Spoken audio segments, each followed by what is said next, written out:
This is a really bad day to film a video. Try to give you a look at the truck that's on Craigslist that I have posted. It has the Raptor Liner coating on it. It's a 1993 Chevy K15 Z71 off-road package, step side.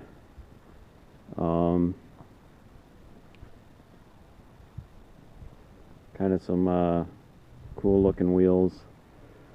4 years ago I put in a 2001, a 5.3 from a 2001 Silverado with the same ECM, and also I put in a Dynotech remanufactured transmission, about $1,800 worth right there.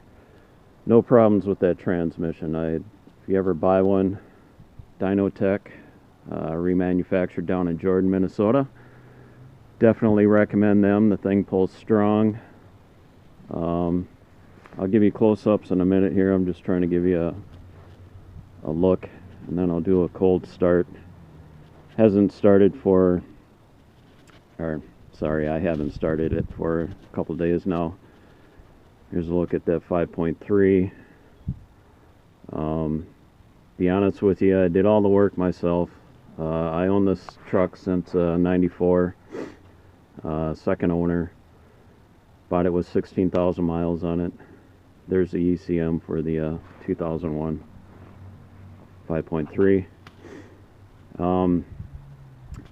I got the engine with 140,000 on it. Right now it's probably has 175. Actually, I know it has 175,000 on the motor.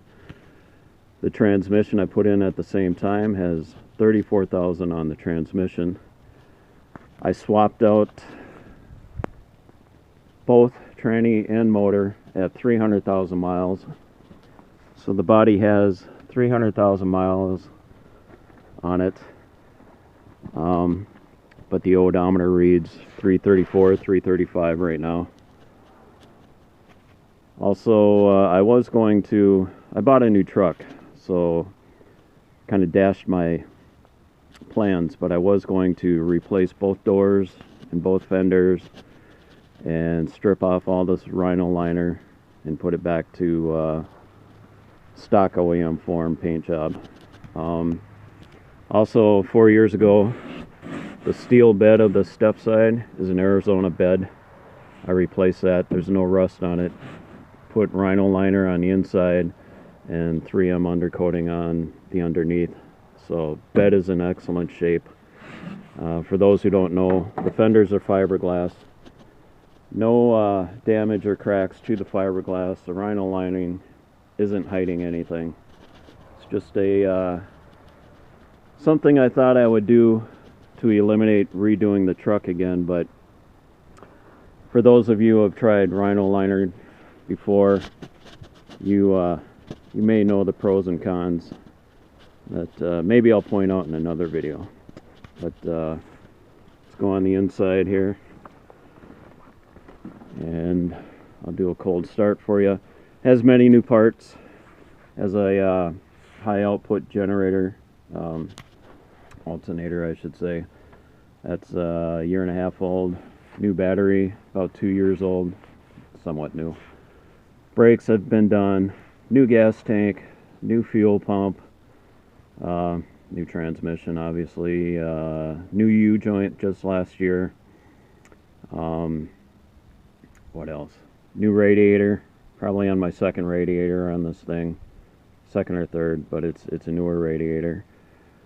If I could think of anything else. The wheels,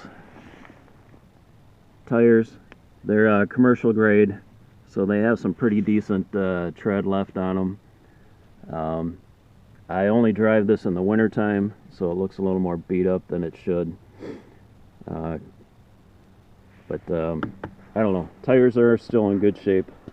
Also, the last time I redid this, don't let the rust fool you, I cut out from here to here, up into here, and I refabbed and filled in with all fiberglass. So you guys know these trucks. This is still steel where you see my finger. This is fiberglass. So the cheesy job, the rust that's happening up here is just, you know, flowing down over the Rhino liner right here. But anyways, if you look underneath, well, I'll tell you what. I'll get underneath and I'll show you. But this is all fiberglass, so this isn't going to rust out on both sides. Just everything else is. This is an aftermarket door I put on. Don't ever buy these aftermarket type of doors stamped in Taiwan, China. They're just for crap. Total junk. I have 2 OEM doors in the shed. I'll show you here shortly. Same with both fenders. None of the lines matched up. The thing's just rusted out like crazy. I have 2 OEM fenders in excellent, damn near excellent condition that I'll throw in with the price of the truck. Interior door cards are still nice for how old the truck is. Seats, no tears. Still very nice inside. I actually stored this thing, you know, the first 5-6 years of its life because it was my first brand new vehicle. And there we go. Those are original miles, 336,538. When I pulled out the 5.7 and swapped for the 5.3, that 5.7, damn, those are good motors. That thing was still running. It didn't have the power it used to, but it was still running smooth. But this 5.3 is nice. A little peppier. It's a light truck. Has more horsepower, and with the new transmission behind it, pulls real good. 4-wheel drive works. Never had, well, shouldn't say I haven't had a problem. I've had to replace the actuator on the 4-wheel drive. But do a cold start. And I won't edit this, so you'll get a true feeling of what it takes to start the truck. But turn it on. With the 5.3, you need a higher volume pump, so I usually turn it once, turn it again, just to pressurize the hoses. Fires right up. I know it's a cold start, but it's you know, the tack doesn't move. Pretty steady tack. I'll show you the motor again. Let it warm up here. No ticks, nothing like that. Solid motor. Like all 5.3s and all 5.7s, it uses oil. You know, just keep an eye on it once every month and a half, 2 months, check it. You'll probably have to add a little bit of oil. Engine compartment is not pretty by no means, but like I said, this is my winter vehicle. I got a summer truck. So go over here. I'll show you the fenders I'll include with this. You can either drive the vehicle as is, or if you're looking for a project, I picked these up last year. These are awesome. These are in great shape for being on a Minnesota salvage vehicle. Comes with the wheel wells. This is the passenger side. Just some surface rust right there. Easy to take care of. Here's the driver's side. Like I said, sorry for the quality of the video. I'm not much of a video YouTuber, so good shape. Comes with the wheel wells. Picked those up for $160 for the pair. Like I said, I'll throw them in for the price of the truck, just in case you want to do something, refinish it yourself, or maybe you sell them off to recoup some of your costs for the truck. And here are the doors in this shed over here. These, that's dirt.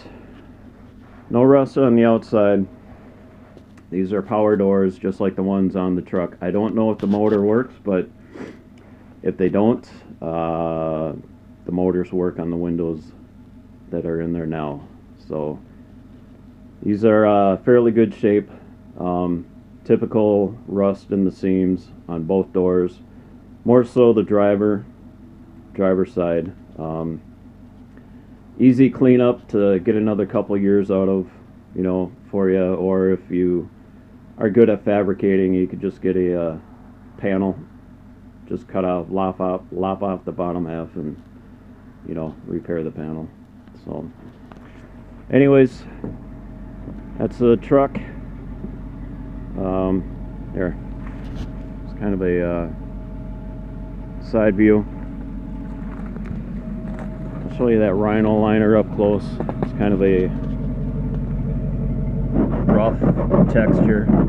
I kind of crack up. It, you know, kind of looks like popcorn ceiling in the older houses, but stuff's pretty damn durable if you do it right. I'll show you where I didn't do it right. Here. You know, if you don't do your prep, like Rhino liner really, you know, emphasizes his prep. Somebody ran into me here, so this peeled off. But otherwise, pretty solid stuff. Anyways, that's the truck. If you're interested, give me a call on the Craigslist ad.